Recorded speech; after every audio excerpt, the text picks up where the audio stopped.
Feliz día del Señor a todos. Quiero confesarles que estoy bastante emocionado esta mañana y así estaba desde temprano y ha sido por todo lo que Dios también me ha enseñado durante esta semana. Pero después, al estar escuchando la escuela dominical, definitivamente me emocionó aún más. Y es que Sendik y yo no nos pusimos de acuerdo. Si estuviste en el tiempo de la escuela dominical, no nos pusimos de acuerdo, no fue algo intencional y lo que podía ver era la soberanía de Dios en su providencia para la iglesia. Y vas a ver mientras desarrollemos la prédica de hoy a qué me refiero.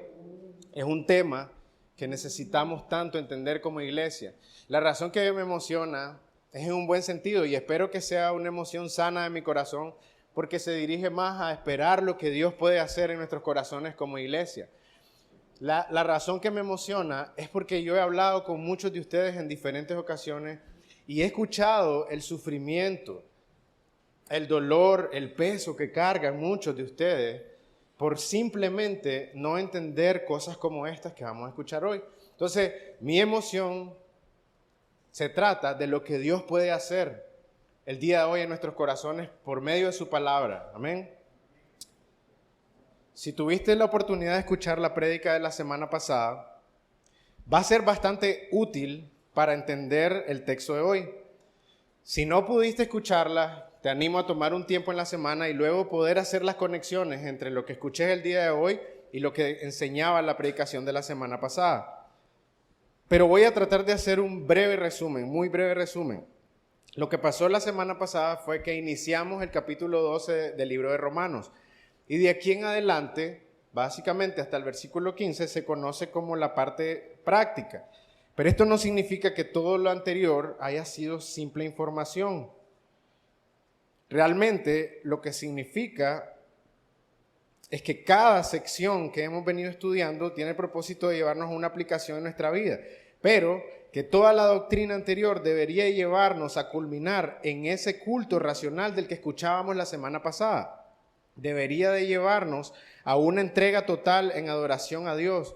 ¿Pero por qué debería pasar esto? Esto sería el resultado de nuestro entendimiento, de su gran misericordia en nuestras vidas. Amén. Entonces, estos versículos, estoy hablando de los versículos 1 y 2 la semana pasada, nos llevan a entender que le pertenecemos a Dios, no a nosotros, no nos pertenecemos nosotros mismos, le pertenecemos a Él. Por lo tanto, nuestra principal propósito y anhelo debería de ser la gloria de Dios. Y Pablo hace en estos versículos una exhortación muy importante. Nos dice, no se conformen al mundo, no dejen que el mundo los moldee. Dice que no adoptemos sus ideologías, que no vivamos bajo el sistema de valores del mundo, sino que por el contrario, seamos transformados. ¿Qué quiere decir que seamos transformados? Como hijos de Dios significa que gradualmente vamos asimilando nuestra nueva naturaleza, que nos vamos conformando más a la imagen de Cristo. Y Pablo dice que esto ocurre de una manera, por medio de la renovación de nuestra mente. Esto es lo que está ocurriendo el día de hoy aquí. La razón que estamos aquí es porque anhelamos renovar nuestra mente. Y la predicación y escuchar la palabra de Dios y escuchar la verdad de Dios lo que produce es renovación de nuestra mente. Es lo que está ocurriendo en este momento. ¿Para qué? ¿Para qué es todo esto? Para que aprendamos a discernir y vivir conforme a la voluntad de Dios. Amén. Realmente los textos de la semana pasada tenían un enfoque en nuestra relación vertical, fue algo que escuchamos esta mañana también, pero los textos del día de hoy van a enseñarnos un enfoque en nuestra relación horizontal. Y con esto en mente, quiero pedirte que leamos los versículos de esta mañana. Vamos a estar en Romanos 12, 3 al 8. El título de la prédica de hoy es Mentes renovadas para un cuerpo sano, y espero que al final de la prédica puedas hacer la conexión y entender por qué se llama así. Leamos Romanos 12, 3 al 8. Dice en Nueva Biblia de las Américas, porque en virtud de la gracia que me ha sido dada, digo a cada uno de ustedes que no piense de sí mismo más de lo que debe pensar, sino que piense con buen juicio, según la medida de fe que Dios ha distribuido a cada uno. Pues así como en un cuerpo tenemos muchos miembros, pero no todos los miembros tienen la misma función, así nosotros, que somos muchos, somos un cuerpo en Cristo e individualmente miembros los unos de los otros. Pero teniendo diferentes dones, según la gracia que nos ha sido dada, usémoslo. Si el de profecía, úsese en proporción a la fe. Si el de servicio, en servir. El que enseña, en la enseñanza. El que exhorta, en la exhortación. El que da, con liberalidad. El que dirige, con diligencia. El que muestra misericordia, con alegría. Amén. Así que vamos a orar en este momento para dejar este tiempo en manos del Señor, que sea Él guiando nuestras mentes, abriendo nuestros corazones, nuestro entendimiento espiritual para que podamos escuchar su voz claramente hoy. Padre Celestial, te agradecemos, Señor, por esta mañana. En lo personal, Señor, te agradezco mucho por mi iglesia, Señor. Gracias por la iglesia local, Señor, que has provisto para crecer, Señor, para amar, para ser santificados, Señor, para experimentar tu amor, Señor, para experimentar tu consuelo entre unos y otros. Señor, qué gran regalo el que tenemos en pertenecer a esta iglesia, Señor.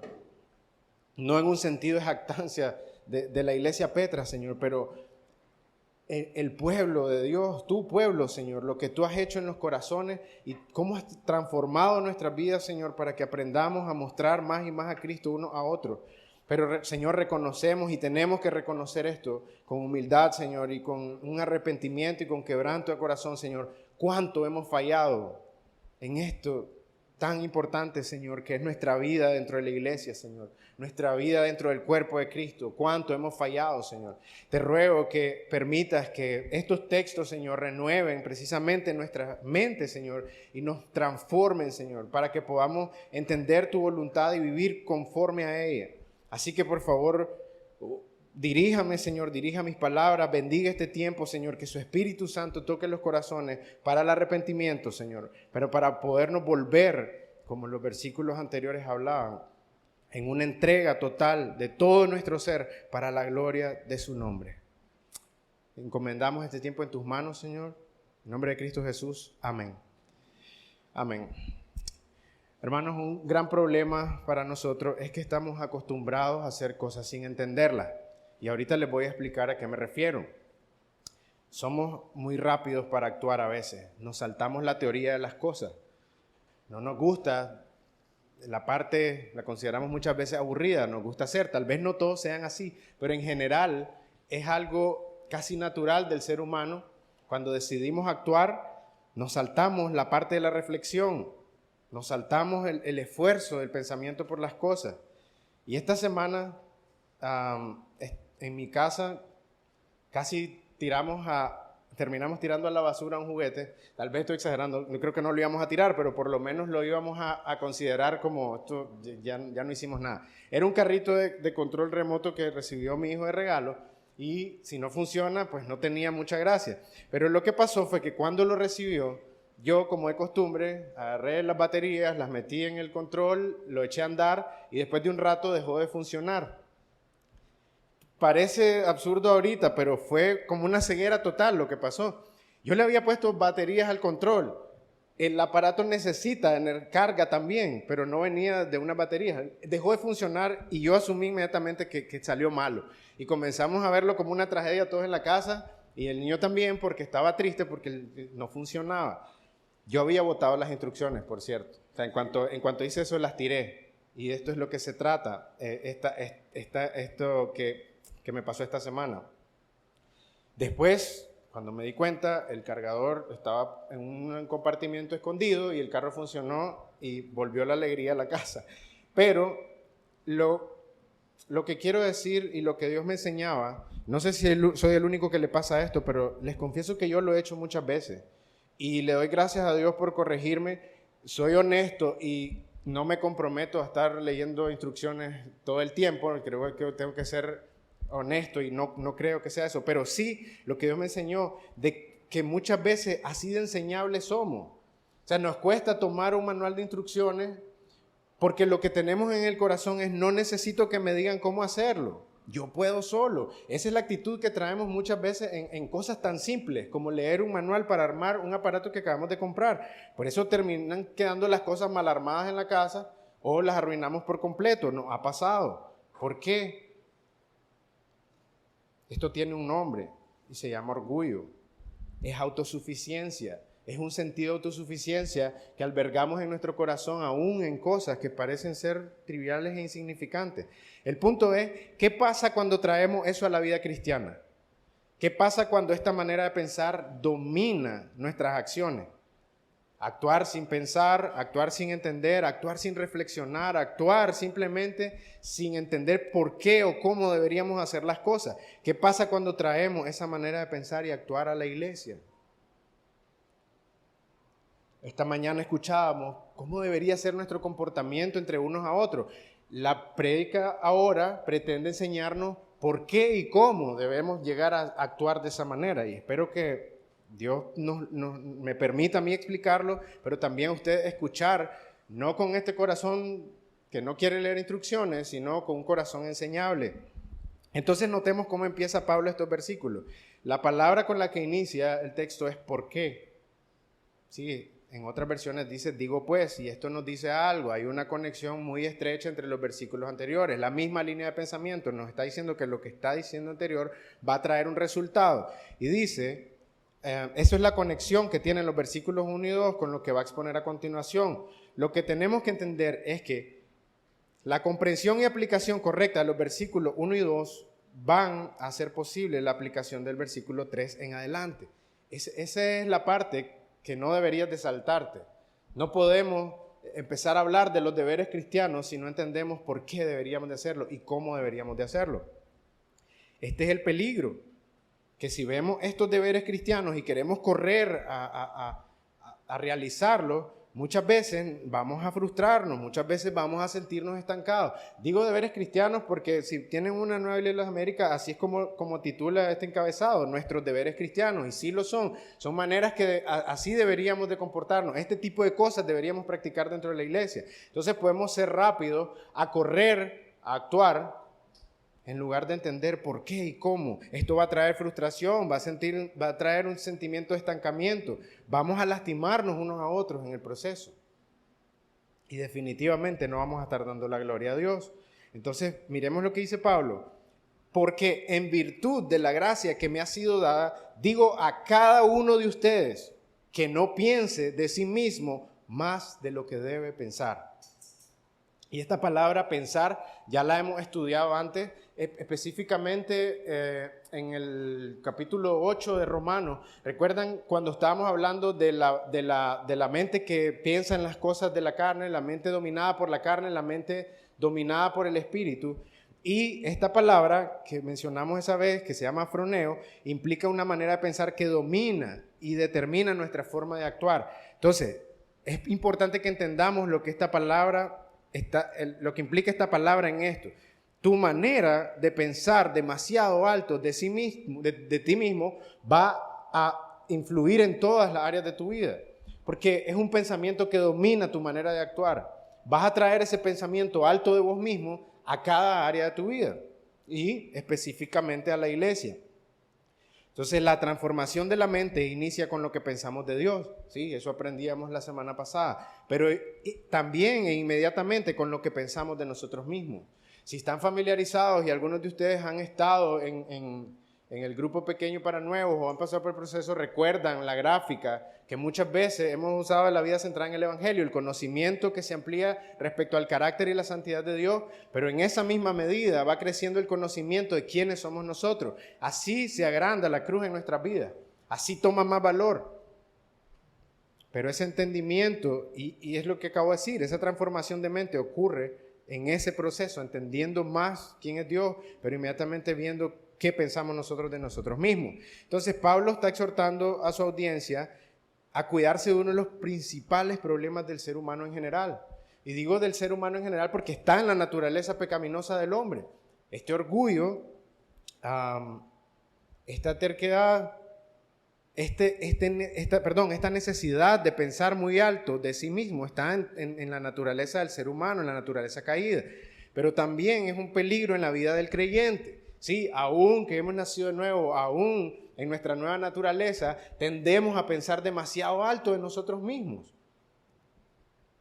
Pero no solo cada uno de nosotros, sino que después traemos esta manera de pensar a un ámbito colectivo. y lo traemos y actuamos de esta manera como iglesia. Entonces podemos ser una iglesia que en general piensa demasiado alto de sí misma. Y el problema parte de cada uno de nosotros. Los pensamientos de orgullo, pensamientos elevados, pensamientos de superioridad. Les decía el domingo pasado en la escuela dominical, si recuerdan, no nos gusta vernos como menos, no nos gusta que nos traten con desdén, no nos gusta que nos menosprecien. Cuando hay un rechazo o nos sentimos atacados, inmediatamente lo que ocurre es, venimos a defender nuestra dignidad. Que realmente eso de dignidad, lo que es que así le llamamos al orgullo que está siendo lastimado en ese momento. Eso es nuestra dignidad, orgullo que está siendo lastimado en ese momento. Y somos rápidos a ir a defender ese orgullo. Entonces la palabra completa que Pablo está usando en este, pensar, que es huperfroneo, es de donde obtenemos la palabra hiper, que la hemos escuchado, que significa ir más allá o más allá. Y entonces lo que estas palabras juntas dicen pensar más allá. Y lo que leía era que implica actuar con soberbia por carecer de la humildad y de una noción de la realidad. ¿Sí? Esto es lo que ocurre cuando pensamos de esta manera. No estamos pensando en la realidad, no tenemos los pies en la tierra. Nuestra mente vuela y comenzamos a... ¿No han visto qué absurdos son los pensamientos de alguien que se cree demasiado de sí mismo? Eso son locuras. Y cuando lo vemos en redes sociales nos da risa y nos impresiona qué nivel de inconsciencia la que una persona puede llegar a tener de sí mismo por esa necesidad de pensar tan alto. Entonces es como un globo que no está atado y comienza a volar y nadie puede tener ese pensamiento. Así es nuestro corazón, en donde puede llegar a la altivez. La cultura en la que vivimos empuja a todas estas cosas constantemente. ¿Ustedes están conscientes de eso cuando entran a las redes sociales y cuando se exponen a todas estas cosas? ¿Están conscientes a qué están siendo empujados en ese momento? O sea, ¿qué está percibiendo tu mente, tu corazón? Las frustraciones más grandes en los jóvenes, y puede ser a toda edad, pero pensemos en los jóvenes, vienen comúnmente de esa necesidad de encajar, de ser aceptado. Y por supuesto el mundo tiene sus estándares propios para aceptarte o para rechazarte. Generalmente estos estándares tienen que ver con quién es mejor, quién tiene más habilidades, quién es mayor. Otra cosa que me acordaba de esta semana fue una etapa que tuvo mi hijo y miraba qué fijación tenía, porque todo tenía que ser más grande, todo tenía que ser mejor, y en cada comentario él sacaba y no... O sea, menospreciando que si algo era pequeño, que si este juguete era pequeño lo rechazaba, él quería el grande. Y en un momento llegó a ser frustrante porque no quería aceptar nada. Él estaba muy enfocado en lo grande. Pero ¿cuánto nos enseña nuestro propio corazón? ¿Cuánto nos enseña de cómo la cultura le da valor a ciertas cosas que generalmente tienen que ver con lo mayor, lo más grande, lo que tiene más habilidades? ¿Quién tiene más recursos? Todo es más, mayor, mejor. Este tipo de palabras siempre están tratando de, o están influyendo en nuestras vidas para que actuemos en consecuencia a ellas. Por eso Pablo dice, no se conformen a este mundo. Ustedes le pertenecen a Dios. Entonces vivan para Él. Considérense muertos al mundo. ¿Por qué vamos a hacer esto? Háganlo todo por lo que Él ha hecho a favor de ustedes. ¿Sí? Ese es el culto racional. Ese es el culto, esa es la entrega, esa es la convicción de nuestro corazón de vivir para la gloria de Cristo por lo que Él ha hecho a favor de nosotros. ¿Qué es eso? Es el Evangelio. Y esta es la primera vez en esta prédica que sale a la luz esto tan importante, y es el centro de esta prédica. Es el Evangelio el que va a renovar tu mente, es el Evangelio el que va a transformar, es el Evangelio el que va a darte una perspectiva correcta. Lo que Pablo está diciendo es, una vez que estamos conscientes de las misericordias de Dios a nuestra vida, pero cuando estamos conscientes realmente y nuestro ser completo se vuelve en adoración a Él, ¿qué va a pasar con nuestra mente? Va a ser renovada. Y una mente renovada va a llevarnos a, número 1, pensar de una manera correcta acerca de nosotros mismos. Número 2, pensar de manera correcta hacia los demás. Y número 3, a entender y aplicar de manera correcta nuestros dones. ¿Todo esto para qué? Para la edificación de la iglesia, pero principalmente para la gloria de Dios. Entonces, Pablo nos quiere enseñar que recordar el Evangelio nos permite tener la humildad para evaluarnos a nosotros mismos correctamente. Evangelio es palabra clave y humildad es palabra clave. Si recordamos el capítulo anterior, Pablo ya venía haciendo énfasis en este tema. Romanos 11:18 dice, no seas arrogante para con las ramas, pero si eres arrogante, ¿qué dice Pablo? Recuerda que tú no eres el que sustenta la raíz. Ese es Romanos 11:18 para que lo puedan buscar después. Pero si eres arrogante, recuerda que tú no eres el que sustenta la raíz, sino que la raíz es la que te sustenta a ti. Entonces, no dejes que tu corazón se llene de orgullo. No peques pensando demasiado alto de vos mismo, dice Pablo.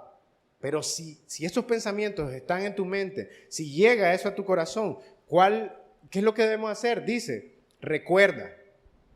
Ustedes gentiles, les está diciendo Pablo, no son la fuente de bendición. Ustedes solo fueron injertados al pacto que ya se había dado a Abraham.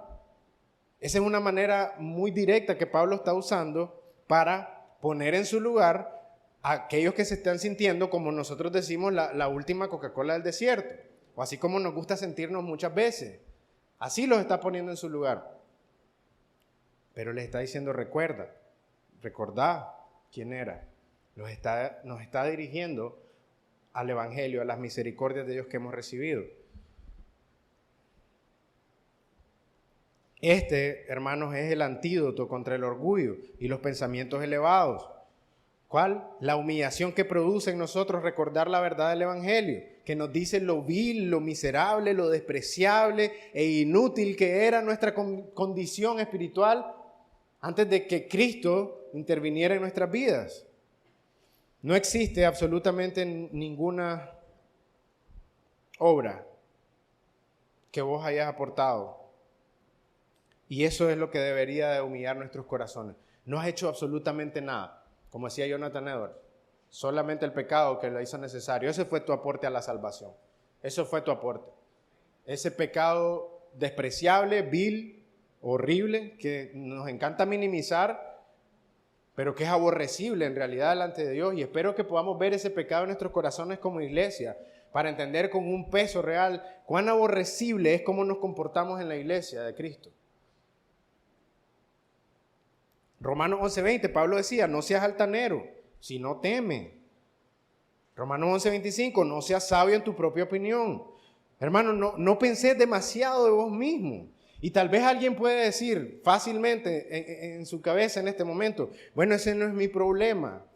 Yo tengo tan baja estima que casi que estoy protegido de ese pecado.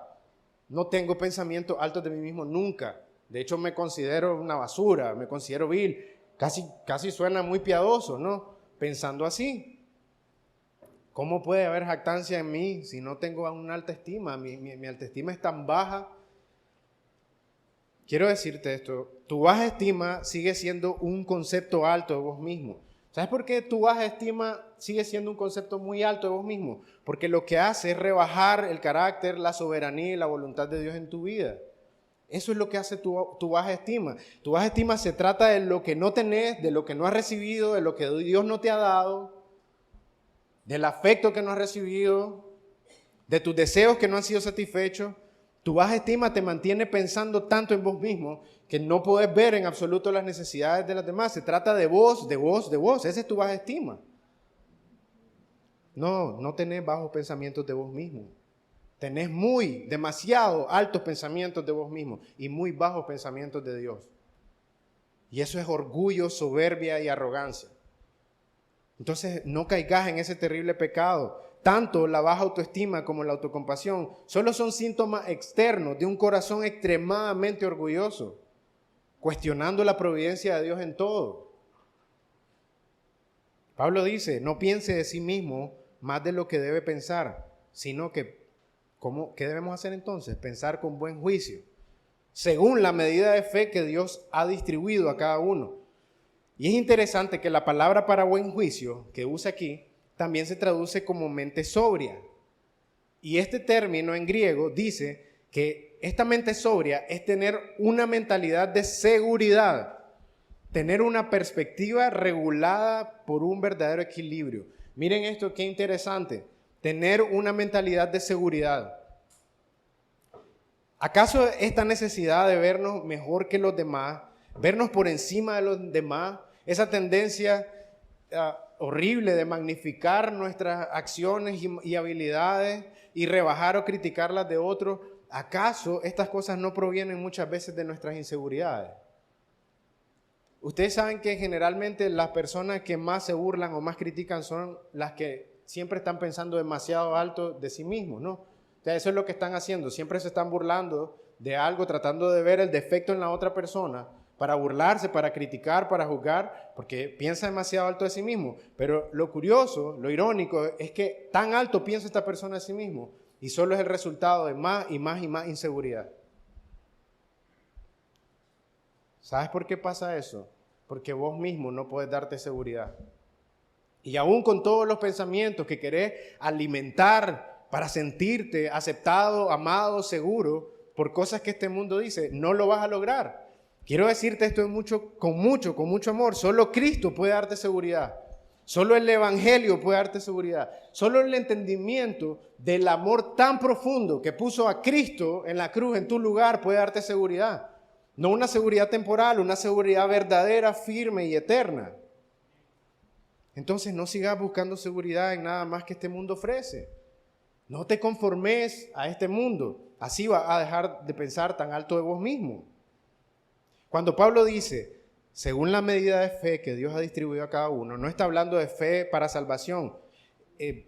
Se trata el concepto de la mayordomía fiel que cada creyente debe ejercer sobre los dones que le ha sido dado. Esto por el contexto del que está hablando ahorita, que vamos a entrar en los versículos 6 en adelante, hablando de los dones. Esta sección habla sobre nuestros deberes dentro del cuerpo de Cristo y el ejercicio de los dones para la edificación mutua. Pero antes de entrar ahí necesitamos buen juicio. No conviene que entremos a ejercer esos dones si no traemos buen juicio. No conviene que entremos a ejercer esos dones con un alto pensamiento de nosotros mismos. Ese buen juicio es la evaluación sana, honesta y humilde acerca de nosotros mismos. Entonces, el ejercicio de nuestros dones va a ser de bendición para los demás. Pero no solo eso, esta humildad va a permitir que tengas un corazón enseñable que a la vez permita que los dones que los otros ejercen sean de una bendición para vos. ¿Cuántas veces no estamos creciendo por esa perspectiva errónea? Por ese menosprecio a los demás, no aprovechamos en un buen sentido, no nos beneficiamos sanamente de los dones que Dios ha puesto en las otras personas, por un tema absurdo de menosprecio, como se enseñaba esta mañana, y vamos a ver un poquito más a fondo hoy. Número 2, recordar el Evangelio nos permite tener la humildad para amar genuinamente a nuestros hermanos.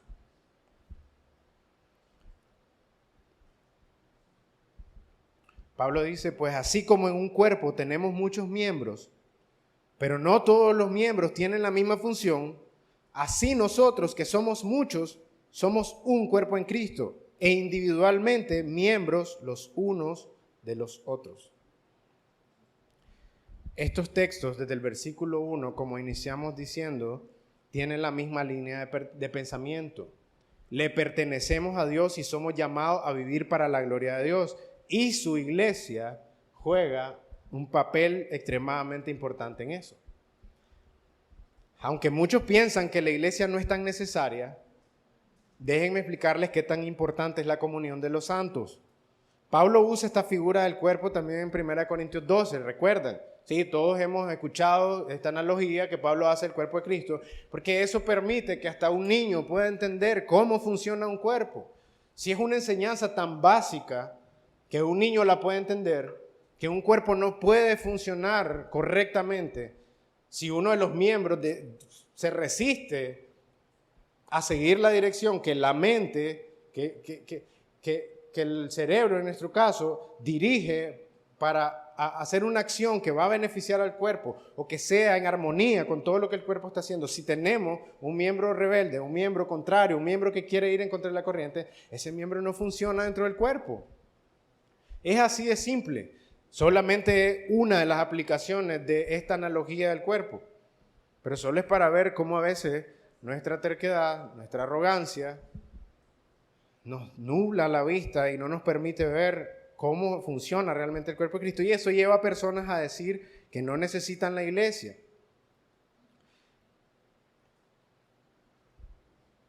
Pero no perdamos de vista el énfasis del texto en cuanto a la humildad que produce la mente renovada para una comunión sana. De eso se trata. Siempre tengamos en mente ahorita poder entender lo que Pablo nos está llamando, a tener humildad que produce una mente renovada para tener una comunión sana. ¿Recuerdan que les preguntaba al inicio qué pasa cuando traemos esa forma de pensar arrogante o alta de nosotros mismos a la iglesia? ¿Qué pasa cuando nos dejamos conformar por el mundo y traemos estos pensamientos a la iglesia? Lo que pasa es que tus expectativas respecto a los demás no son bíblicas. Tus expectativas respecto a los demás ya fueron transformadas, ya fueron moldeadas, ya es lo que el mundo dice. Comenzás a ver a la persona bajo esos estándares de más, mayor habilidad, más recursos, etcétera, etcétera. Vas a evaluar a las personas bajo los parámetros equivocados.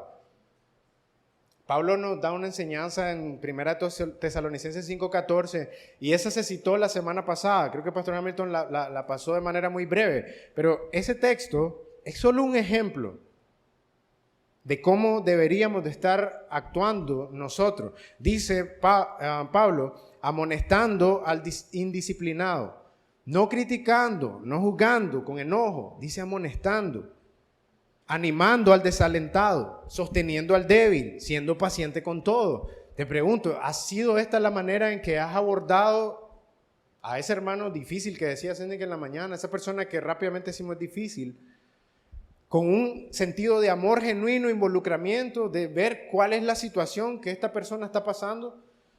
¿Por qué hay apatía en cierta cosa, en cierta área, en cierto servicio? ¿Por qué hay desánimo? ¿Por qué somos tan rápidos a simplemente dejar ir el machete cuando nosotros no lo hemos recibido de esa manera? Cuando somos nosotros los que estamos en ese banquillo, nos gusta recibir gracia. Si estamos desanimados, nos gusta recibir ánimo, consuelo. ¿Cuántos de ustedes han estado en una reunión con un líder que supo apuntar a lo que estaba en tu corazón y salís agradecido? Porque ibas con la expectativa de que me van a levantar y ya sea lo que voy. Y recibiste tanta gracia porque Dios sabía que lo que tu corazón necesitaba en ese momento era eso. Era un bálsamo, era un ánimo, no era un regaño más. No era algo que sumara la culpabilidad, era un recordatorio del Evangelio y la gracia de Dios y el amor a tu vida. Pero como aquel hombre de la parábola de los dos deudores, salimos rápido y se presenta la situación con nuestro hermano y a volarle la cabeza. En juicio. Entonces, hay cosas que no estamos trayendo bajo los parámetros correctos de cómo deberíamos comportarnos. Pero no tratemos de cambiar los hábitos, no tratemos de simplemente agarrar la lista y cambiar nuestra manera de ser. Entendamos que hay pensamientos muy altos de nosotros mismos que necesitan ser quebrantados y aplastados por la verdad del Evangelio para que entonces nuestra mente renovada produzca este fruto y sea una comunión sana. ¿Por qué dice necesitamos ser pacientes con todo? Porque en la diversidad del cuerpo hay de todo, no somos iguales. Unos tienen más disposición, más habilidad para ciertas cosas, unos tienen más madurez incluso que otros y mayor entendimiento, y ese mayor entendimiento y madurez lo va a llevar a actuar en consecuencia de ese entendimiento. Somos diferentes, no podemos esperar que todo el mundo se comporte igual a lo que nosotros tenemos. De hecho, esa es la diversidad de los dones. Recordemos algo importante, que en la iglesia, junto al trigo, también hay cizaña. Y Dios soberanamente ha permitido esto también para la santificación de sus escogidos. Por lo tanto, querer vivir dentro de la iglesia con la mentalidad, enfoque y parámetros del mundo va a traer peleas, división, va a lastimar unos a otros.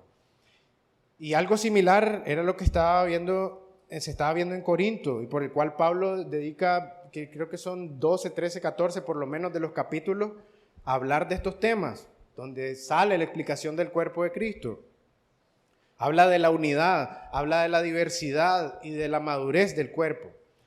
¿Recuerdan esta situación que se dio en Marcos 10:35, donde se relata la historia de Jacobo y Juan, quienes le estaban pidiendo a Jesús sentarse uno a la derecha y uno a la izquierda? Lucas 22 narra esta misma situación y dice que la discusión de ellos se trataban así: ¿quién es el más importante? Y es impresionante que estos hombres estaban en esa discusión en el contexto de que Jesús les está diciendo lo que va a pasar, lo que va a sufrir. Ese es el nivel de perversidad de nuestros corazones. Aún ante una situación como la que ellos estaban escuchando, su preocupación era la preeminencia. Su preocupación simplemente era quién es el más importante. Pero eso es lo que hay en la iglesia. Van a haber hermanos que piensan así. Van a haber hermanos que están aquí, que tienen la lucha en su corazón por preeminencia. ¿Cómo vas a abordar a ese hermano? Con la verdad del evangelio, recordándole en amor. Tranquilo, no entres en esos pensamientos. No necesitas pensar tan alto vos mismo. Recordá el evangelio. ¿A cuál lado te has inclinado más? ¿A ser de los que buscan preeminencia o de los que se indignan por la actitud poco piadosa de otros? La enseñanza de Jesús iba para ambos grupos. Sí, Jesús les estaba diciendo a los dos: necesitan aprender humildad. Eso es las palabras que siguen después. Les enseña cómo sirve, cómo es la manera bíblica del servicio. Requiere humildad. Él les está diciendo: necesitan aprender humildad. Tanto los que buscan preeminencia como los que se desesperan ante estas personas necesitan responderse en humildad. Hay menosprecio entre creyentes por la falta de humildad y falta de madurez. ¿Has experimentado eso? ¿Te has sentido menospreciado por otro creyente, por otro hermano? ¿O has menospreciado vos a otro hermano por falta de humildad y falta de madurez? Vamos a experimentar eso, es un hecho. Vamos a experimentarlo en el contexto de la iglesia. Va a haber menosprecio de unos a otros. Y también sabes de quién va a venir menosprecio: de los no creyentes que están dentro de la iglesia. ¿Has experimentado menosprecio de alguien que posiblemente no ha entendido el evangelio? ¿Que alguien que es no creyente? ¿Por qué por el hecho de que estemos aquí sentados asumimos y pensamos de una manera automática que cada una de estas personas debería actuar como un creyente si no ha entendido el evangelio? Tu trabajo es ser paciente y predicarle el evangelio. Pero tu expectativa viene cómo esa persona, que no sabes ni siquiera si es tu hermano en Cristo verdaderamente, debería de comportarse conmigo. Y como actuó de una manera fría y apática, me molesta, me hiere y me lastima. Y por lo tanto, yo voy a responder de la misma manera. Recordemos, hay cizaña en el trigo. Y quiero tomar unos minutos para abordar esta parte porque es muy importante que entendas la seriedad de esto. Les decía que muchas personas sostienen que viven en una relación con Cristo, pero no tienen nada que ver con su iglesia. Ellos dicen: estoy bien con Dios, pero como hay cosas que no les gusta de la iglesia, o no van a una iglesia, o van, pero deciden llevarse las cosas a su manera. De cualquier forma, lo que esto muestra es que no hay amor por los creyentes. Sí, hemos escuchado este ejemplo muchas veces. ¿Qué clase de esposo sería yo si tengo y decido tener una relación fraternal, una relación muy amigable con un hombre que detesta a mi esposa y quiere llegar a mi casa y que comamos juntos e ignorar simplemente a mi esposa, hablar mal de ella si es posible, pero yo decido seguir adelante con esa relación y hasta invitarlo a la casa y sentarlo ahí al lado de mi esposa? ¿Qué clase de esposo sería yo? ¿Qué clase de esposo sería Cristo si permitiera eso? Entonces, es absurdo esa manera de pensar, que yo tengo una buena relación sana con Dios, pero mi relación con los creyentes es pésima. Se trata en falta de amor en todo. No tengo la menor consideración por su iglesia.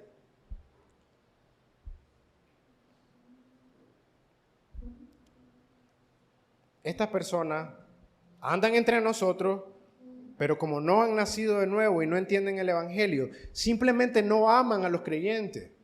Si vos sos creyente y una de estas personas está a tu lado, muy probablemente no vas a experimentar amor de parte de ella, al menos amor genuino. Puedes experimentar un fingimiento o hipocresía de su parte, pero no va a haber un amor genuino.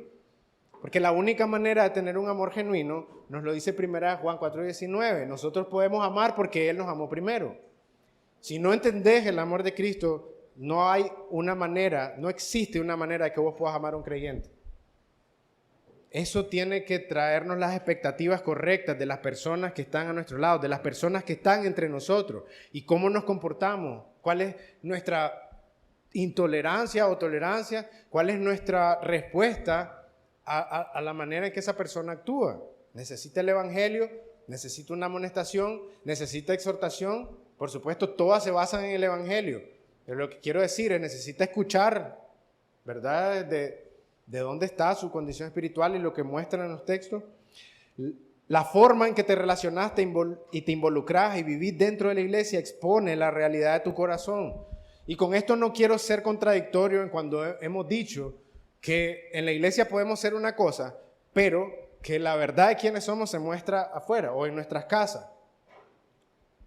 No quiero ser contradictorio en esto, no estoy diciendo que es aquí donde se ve. Me refiero a que no vas a poder fingir dentro de la iglesia. O sea, uno se puede comportar por un tiempo de una manera en la iglesia, muy servicial, muy afectivo, muy piadoso, las palabras correctas, y en la casa ser un demonio, pues. O sea, actuar como tal. Y se pone el disfraz y aquí es otra persona. Sí, puede existir eso. Pero lo que quiero decir es que no vas a poder fingir eso por siempre dentro de la iglesia. Tarde o temprano, si no amas a los creyentes, porque no amas a Dios, se va a hacer evidente. Por eso es que cómo vivís y cómo te involucras dentro de la iglesia expone la realidad de tu corazón.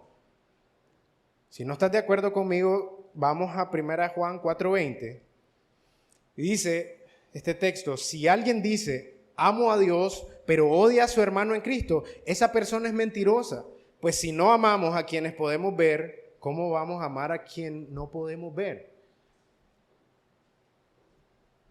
Es fácil muchas veces para nosotros venir y hacer una confesión al Señor. Y es irónico, y les voy a tratar de explicar cuál es el mal entendimiento tan perverso que tenemos acerca de esto. Pero es fácil, si lo ponemos así, venir a tu cuarto, cerrar la puerta, porque estamos siguiendo los mandatos del Señor de cerrar la puerta detrás de vos, andar a orar en silencio, que nadie te vea. Entonces voy a hacer una confesión seria y la hago delante de Dios, pero nunca voy delante de ese hermano a decirle cuál ha sido mi ofensa delante de él.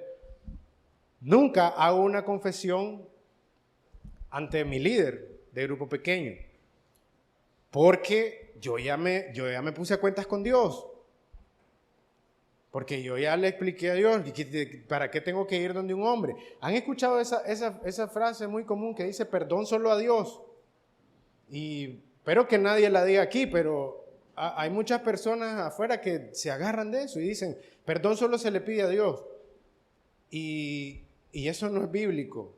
O sea, si no tenés la humildad para pedirle perdón a tu hermano por la ofensa que hiciste, es falso. Tu arrepentimiento delante de Dios no tiene sentido. Ahora, lo irónico de esto es que decimos, o lo miramos así, es más fácil venir delante de Dios porque no tenemos que enfrentar así la cara de un hermano directa, palpable y todo, que te mire de frente y lidies con las consecuencias inmediatas de que eso trae.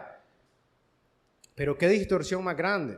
Si lo que deberíamos de tener realmente es temor de ir o sea, si entendiéramos a quién le estamos diciendo y confesando este pecado perverso y horrible, miren qué absurdo. No tenemos temor de venir delante del Dios Santo, pero tengo temor de las consecuencias con un hombre. Ese es nuestro entendimiento cuando hacemos eso así, cuando actuamos de esa manera.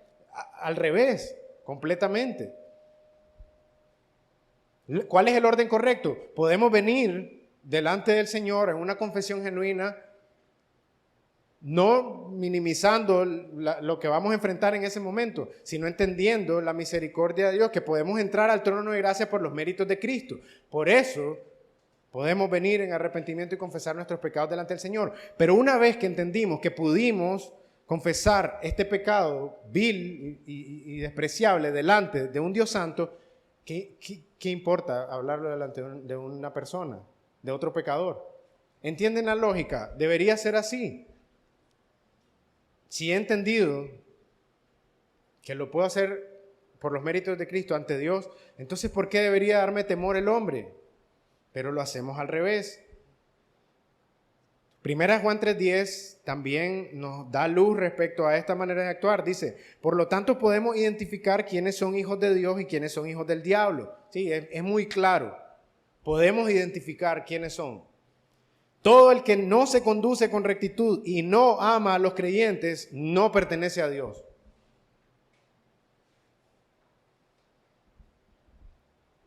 Tu involucramiento en la iglesia muestra un amor genuino a los creyentes.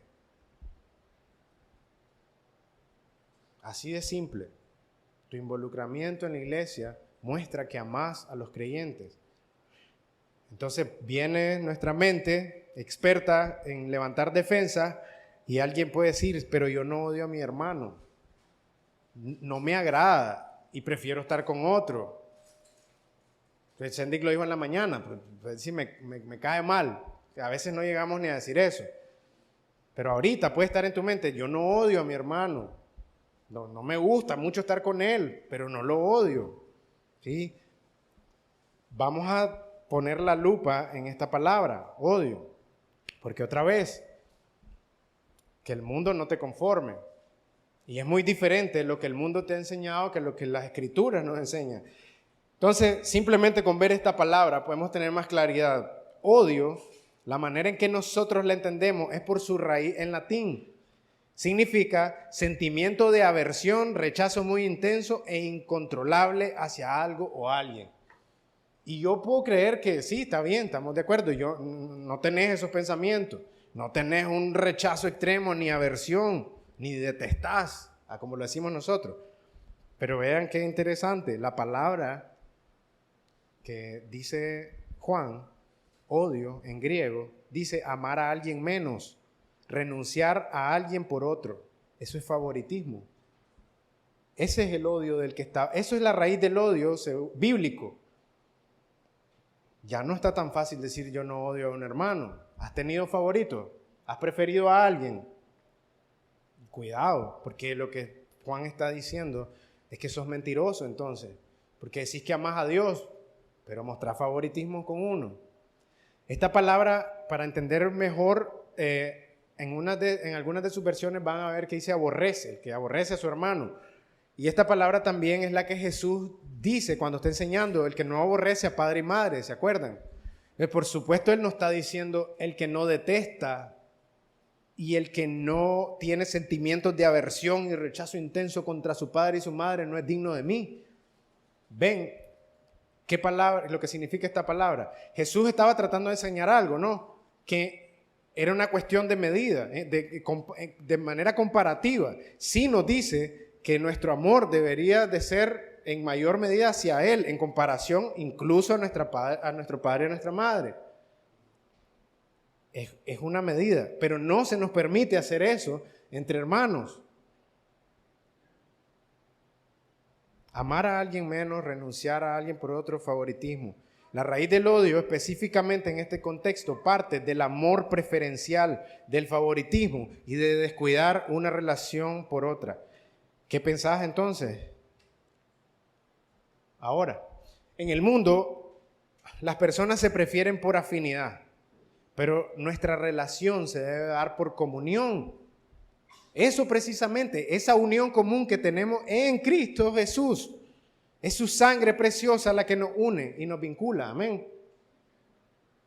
Más allá de cualquier preferencia o diferencia, es la sangre preciosa de Cristo la que nos une. Eso debería de darnos un entendimiento de mi comportamiento hacia los demás y rechazar cualquier tipo de favoritismo. Pablo dice que somos uno solo, somos un cuerpo. En 1 Corintios 12 dice que aquellos que parecen ser los más débiles, no que lo sean, que parecen ser, dice, son los más necesarios. Y quiero darte un ejemplo, un dato rápido, siguiendo la misma analogía de Pablo. El dedo meñique de la mano, dice una información que leí, que es considerado el bastión principal de la fuerza en nuestra mano. Si no contáramos con él, nuestra mano pierde el 50% de su fuerza. Y no solo eso, este problema es algo que puede llegar a extenderse al brazo e incluso hacer que nuestra musculatura sea más débil. El dedo pequeño. El dedo meñique del pie, su papel es ayudar a centrar el pie en su apoyo, facilita el equilibrio y la posición de la planta del pie. Cada miembro que Dios ha puesto en su iglesia es útil, tiene un propósito, tiene una función, muchas veces más allá, más importante incluso de lo que podemos ver bajo nuestros parámetros, de a lo que le damos valor. Dice, esto no está en las notas, pero miren lo que dice Romanos 14, 1. Acepten al que es débil en la fe, pero no para juzgar sus opiniones. Uno tiene fe en que puede comer de todo, pero el que es débil solo come legumbres. El que come no desprecia al que no come, y el que no come no juzgue al que come, porque Dios lo ha aceptado. ¿Quién eres tú para juzgar al criado de otro? En Nueva Traducción Viviente dice algo como, su Señor va a decidir si cae o queda en pie. No hay miembros favoritos para el Señor. ¿Quién te ha dicho que vos tenés el derecho para mostrar favoritismo? Si no hay miembros favoritos dentro de la iglesia para el Señor, ¿por qué debería de haberlos para vos? ¿Quién te ha dado ese derecho en la iglesia de favorecer a unas personas y rechazar y menospreciar a otras? Nos necesitamos mutuamente para el crecimiento. Ninguno es inútil. Y hay una última cuestión que ver en este punto, antes de pasar al 3. Nos pertenecemos uno a otro. De la misma manera en que le pertenecemos a Dios y no a nosotros mismos, así mismo nos pertenecemos mutuamente, es lo que Pablo está diciendo. No tenés esa autoridad, no tenés esa potestad de decidir. Le perteneces al otro. Dios te ha dado dones que le pertenecen a tus demás hermanos. Tus dones y tus habilidades no te pertenecen a vos. No fueron dadas para tu gloria, no fueron dadas para que vos obtengas el reconocimiento, ni el honor, ni las felicitaciones, ni nada. Tus dones te fueron dados para el otro hermano.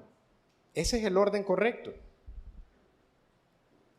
Son para servir al resto del cuerpo. Si tenés una habilidad, si tenés un don, esa es la única razón por la cual la tenés. Dios te la dio para que sea bendición para alguien más. Número 3, recordar el Evangelio nos permite tener la humildad para servir genuinamente y con diligencia a nuestros hermanos. Versículos 6 al 8. Pero teniendo diferentes dones según la gracia que nos ha sido dada, usémoslo. Si el de profecía, úsense en proporción a la fe. Si el de servicio, en servir. O el que enseña, en la enseñanza. El que exhorta, en la exhortación. El que da, con liberalidad. El que dirige, con diligencia. El que muestra misericordia, con alegría. Y aunque el tema de los dones es muchas veces algo polémico, el punto de estos versículos y de este mensaje específico no es explicar de manera exhaustiva cada uno de estos dones. Hay otras listas también que están en Corintios, en Efesios, por ejemplo, que habla de más dones. Pero el énfasis del texto sigue siendo, del texto que estamos estudiando hoy, sigue siendo el llamado a la renovación de mente que produzca humildad, el corazón correcto para el ejercicio sano y beneficioso de los dones. Pero voy a hacer una explicación breve, muy conceptual de cada uno de estos dones, solo para no pasarlos por alto, porque están ahí. El punto no es estudiar cada uno de estos dones, es estudiar el corazón y la disposición que tenemos que presentar para ejercer estos dones. Pero primero Pablo habla del don de profecía y probablemente de esta lista este es el más malentendido. En otras listas hay otros que, pues gracias a Dios no están hoy ahí. Pero, por ejemplo, el don de profecía no es lo que escuchamos ahora acerca de predicción del futuro, donde curiosamente nunca se predicen dificultades, pero por supuesto no se va a predicar eso porque quiebra el negocio. Nadie quiere escuchar de todas las desgracias que están por venir. Nadie quiere estar escuchando de eso. El punto no es ese. Si vamos a 1 Corintios 14:3, pues solo se lo voy a leer. Dice, el que profetiza habla a los hombres para edificación, exhortación y consolación. Y ya que en ese tiempo no tenían el Nuevo Testamento completo, esto ocurría de una manera de una revelación espontánea acerca de ciertas situaciones específicas dentro de la iglesia local que necesitaban dirección y se hacía por medio de la proclamación pública. Pero es lo mismo que hacemos hoy, que tenemos las escrituras completas. Toda la revelación que necesitamos está contenida en ellas. Amén. La predicación ejerce el mismo rol de transmitir estas verdades. ¿Con qué fin? ¿Qué es lo que pasa desde este púlpito? Este fin de edificar, exhortar y consolar. Entonces Pablo dice que este don debe ser usado en la medida de la fe. Esto no es que mi gran capacidad y la habilidad que tengo para hacerlo. No se trata de eso. Miren, en teología esto se llama la analogía de la fe. Lo pueden buscar en otro momento y entender qué es este concepto. Pero en palabras simples, esto que Pablo está diciendo, úsenlo en proporción de la fe, significa la coherencia de la doctrina a la luz de toda la revelación bíblica. En palabras aún más simples, lo que está diciendo es, el que va a profetizar, que lo haga de acuerdo a las doctrinas de la fe cristiana, que cuide que no se contradigan. Eso es todo lo que dice acerca de profecía. Luego vemos el don de servicio, el que tiene el don de servir, que lo use para servir. Y pues sí, dice uno, ay, ¿qué más? Pero sí tiene un sentido, como lo está diciendo.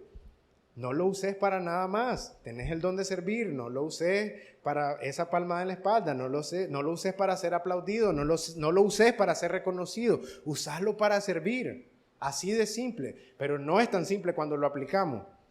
Luego dice, el que enseña, úselo en la enseñanza. Y esto no es exclusivamente de un púlpito, en el contexto de la iglesia, y es importante por eso, entender la iglesia, hay muchas oportunidades de enseñar, pero esto implica que tengo la capacidad de transmitir la verdad de la Biblia con claridad y precisión. Sí, no porque yo crea que pueda enseñar, ya, la hice.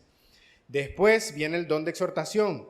Y aquí sí muchos levantan la mano, ese es el mío, dicen, porque soy bueno a regañar. Las mamás, no se trata de regañar, el don de exhortación. Y se los digo porque parece cómico, pero eso es lo que a veces entendemos de exhortación.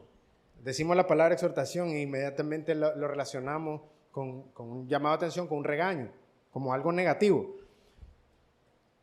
La palabra que usa es parakaleo y significa ponerse al lado de.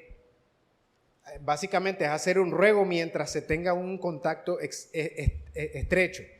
Es ponerse al lado de la persona que requiere la exhortación y animarla, consolarla y aconsejarla. ¿Qué diferencia?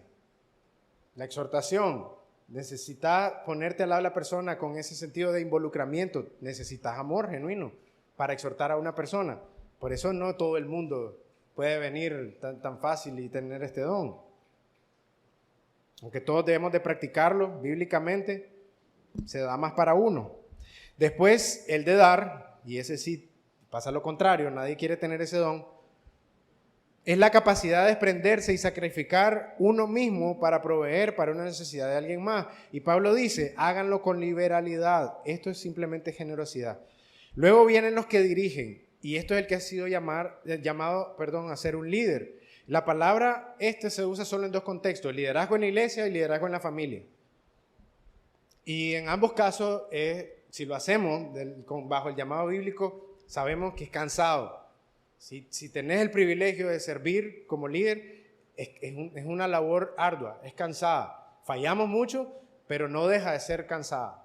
Por eso Pablo dice que el que fue llamado a esto, hágalo con diligencia. Y la palabra en griego dice hacer el mejor esfuerzo. Requiere esfuerzo, empeño, paciencia y diligencia. O sea, no es ser líder porque sí, y mucho menos como el mundo lo dice, que es el que va a decirle a todo el mundo cómo se hacen las cosas. Es un arduo trabajo de servicio, de negación a uno mismo. Así que no es tan fácil y por eso dice que lo haga con diligencia. Y por último, el don de misericordia. Esa es la empatía y sensibilidad ante las aflicciones, sufrimientos y necesidad de otros. Pero vean que dice, háganlo con alegría. Porque si te ha tocado o tenés ese don y te has involucrado en esas conversaciones con las personas que están pasando por situaciones difíciles, es duro también para cargar eso cuando estás tratando de animar o la empatía que estas personas llegan a sentir, sufren de la misma manera que la otra persona está sufriendo. Y si están haciendo eso con cada miembro, no es solo tu sufrimiento, estás cargando el sufrimiento de tantas personas más. Por eso dice, háganlo con alegría. Necesitan tener claridad del privilegio que tienen bajo ese don. Y que pueden hacerlo con gozo, descansando y dependiendo del Señor. Entonces, con todo esto en mente, ves la importancia de los grupos pequeños, por ejemplo. Ves la importancia de la congregación. Ves la importancia de la iglesia. Ves la importancia de no tener favoritos. Ves tu llamado a servir a los demás, a amar a los demás genuinamente. Hebreos 10:24 dice, consideremos cómo estimularnos unos a otros. 24, al amor y a las buenas obras. No, ese es el 25, no dejando de congregarnos como algunos tienen por costumbre, sino exhortándonos unos a otros y mucho más al ver que el día se acerca. Algo importante que debemos notar es que estos dones los recibimos según la gracia que nos ha sido dada. Asimismo, Pablo inicia esta sección. Él dice, en virtud de la gracia que me ha sido dada. ¿Cuál es la gracia que Pablo había recibido? Si miramos, regresamos a Romanos 1:5, dice, es por medio de él que hemos recibido la gracia y el apostolado. ¿Para qué? Para promover la obediencia y la fe entre ustedes, dice Pablo. Entonces, la gracia de que Pablo se refiere fue el apostolado específicamente. Y podemos ver la importancia del llamado de un apóstol. Pero, aún mejor, veamos cuáles eran los pensamientos de Pablo acerca de sí mismo. Primera de Timoteo 1:15. Pablo dice, Cristo vino al mundo a salvar a los pecadores, de los cuales yo soy, ¿qué? El peor de todos. Ese ya es un pensamiento que Pablo mantiene en su mente. Primera de Corintios 15:8-10. Por último, como un abortivo se me apareció a mí, yo soy el más pequeño de los apóstoles y no soy digno de ser llamado apóstol, porque perseguía la iglesia de Dios. Estos son el tipo de pensamientos que están en tu mente.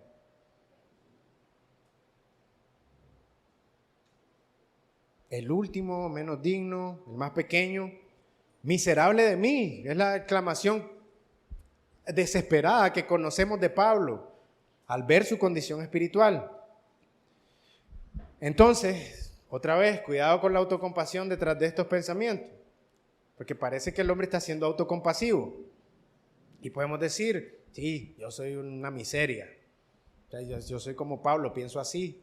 No soy digno, soy una miseria, soy una basura. Miren lo que dice el versículo 10. Pablo dice, pero por la gracia de Dios soy lo que soy. Sí, porque estos pensamientos no son para hundirse en autocompasión y te llevan a pecar más. Porque te quedas paralizado, te quedas como, soy inútil, entonces no le sirvo a nadie. No es la manera de pensar, no es la mente con buen juicio que Pablo nos decía al inicio, no es una mente equilibrada. Esta palabra es importante, ese equilibrio. Pablo está diciendo, por la gracia de Dios soy lo que soy, y su gracia no ha sido en vano para conmigo. No se está exaltando él, está entendiendo el valor de la gracia de Dios en su vida y no está rebajando esa gracia. No está menospreciando la gracia al punto de decir, como soy miserable, entonces, ni modo, ahí quedo. No es la manera de pensar. Dice, no ha sido en vano para conmigo. Y miren esto. Antes he trabajado más que todos ellos. Dice. ¿Y quiénes son ellos? Bueno, en el mismo capítulo está hablando y el contexto te va a decir que son Cefas, Jacobo y el resto de los apóstoles. Hombres que murieron martirizados, que no hay cuestionamiento de que vivieron literalmente como sacrificios vivos, se entregaron como sacrificios vivos, porque dieron su vida, llegaron hasta la muerte por amor a su Señor. Y Pablo dice, antes he trabajado más que todos ellos. Wow, qué jactancioso Pablo, ¿no?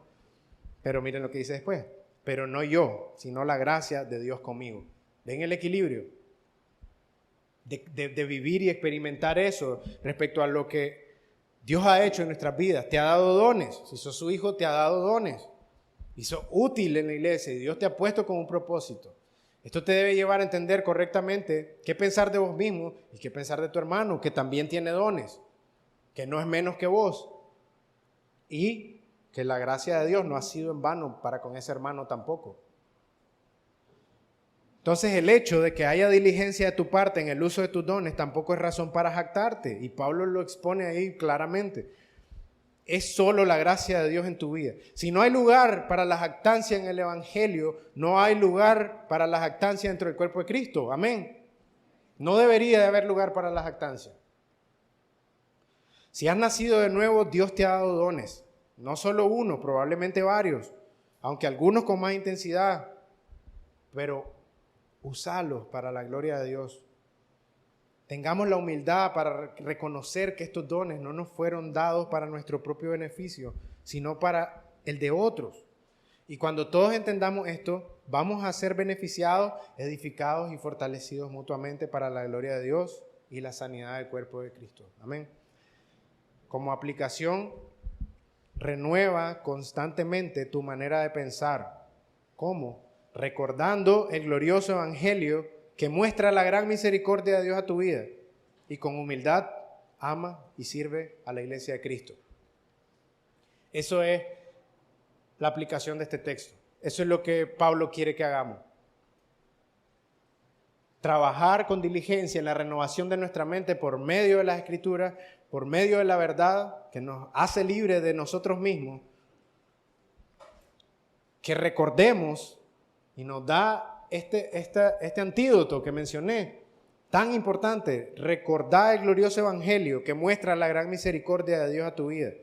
Y entonces, con esa humildad, amá y serví a la iglesia de Cristo. Filipenses 2, 1 al 2.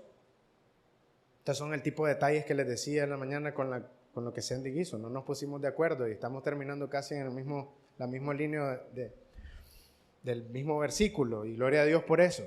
Porque lo que pienso es que Dios sí quiere que pongamos atención a esto. No es casualidad cuando Dios hace las cosas así. Él está enfatizando algo en nuestros corazones. Dice, ¿hay algún estímulo en pertenecer a Cristo? ¿Existe algún consuelo en su amor? ¿Tenemos en conjunto alguna comunión en el Espíritu?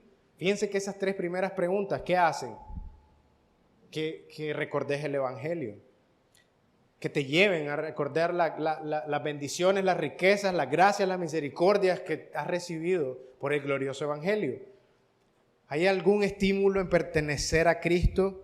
Eso, pertenecer al cuerpo de Cristo. Es pertenecer a Él y Él no está desligado de su cuerpo. No es pertenecer a Cristo, sí, pero a su iglesia no. ¿Hay algún estímulo? ¿Existe algún consuelo en su amor? Sí, amamos porque Él nos amó primero. ¿Tenemos en conjunto alguna comunión en el Espíritu? ¿Tienen ustedes un corazón tierno y compasivo? Entonces, dice Pablo, háganme verdaderamente feliz, poniéndose de acuerdo de todo corazón entre ustedes, amándose unos a otros, no fingiendo amarse, amándose unos a otros y trabajando juntos con un mismo pensamiento y un mismo propósito. Amén. Oremos. Padre Celestial, le damos gracias, mi Dios, por su palabra una vez más. Gracias, Señor, por tanta misericordia. Gracias por hablar a nuestros corazones, Señor. Y yo ruego, Señor, que verdaderamente pueda traspasar, Señor, nuestros corazones endurecidos, Señor, y podamos responder con humildad y poder amar, Señor, la iglesia tan preciosa que usted nos ha dado, Señor. De poder ser humildes, Señor, aún en lidiar con los no creyentes que están aquí, que necesitan la misma compasión que nosotros recibimos un día. Por favor, Señor, denos madurez espiritual, la sabiduría para lidiar con estas cosas, pero que provengan de no corazones altivos, sino corazones humildes, quebrantados, que reconocen de cuánta gracia, misericordia, amor inmerecido han sido receptores. Señor, ninguno de nosotros merecemos estar aquí, Señor. Ninguno de nosotros merecemos los dones que nos ha dado. Ninguno de nosotros merecemos servirle a un Dios y un Rey tan glorioso. Ninguno de nosotros merecemos ser santificados, ni siquiera por el inconverso que está al lado, porque eso muestra, aún esa persona que usted ha puesto para nuestra santificación al lado, muestra cuánto amor y cuánta fidelidad hay en que usted va a completar la obra en nuestras vidas. Eso debería traer ánimo, gozo y gratitud. Por lo tanto, Señor, por favor, quite de nuestros corazones esa mentalidad de favoritismo, rechazar a un hermano o preferir a otro por temas tan superficiales, vanos, de absurdos, de preferencia mundana. Cuando es la sangre preciosa de Cristo la que pagó el precio por ese hermano también. Ese es el valor que tiene mi hermano. Por favor, Señor, ayúdenos a ver esas cosas con claridad, Señor, y poder mostrar un amor genuino unos a otros. Que podamos ser diligentes, Señor, en usar los dones, Señor. No ser como ese siervo infiel, que fue tan temeroso, incorrectamente, tan egoísta. Por favor, Señor, denos la humildad que necesitan nuestros corazones para no buscar seguridad en las cosas de este mundo, Señor. Que podamos entender que nuestra seguridad está solamente en Cristo, solamente en el Evangelio. Que eso nos dé el equilibrio y el balance correcto a nuestras mentes para tener la medida correcta, la proporción de fe correcta para caminar, vivir, servir y amar a nuestros hermanos dentro de la iglesia. Gracias, Señor, por su palabra. En el nombre de Cristo Jesús. Amén.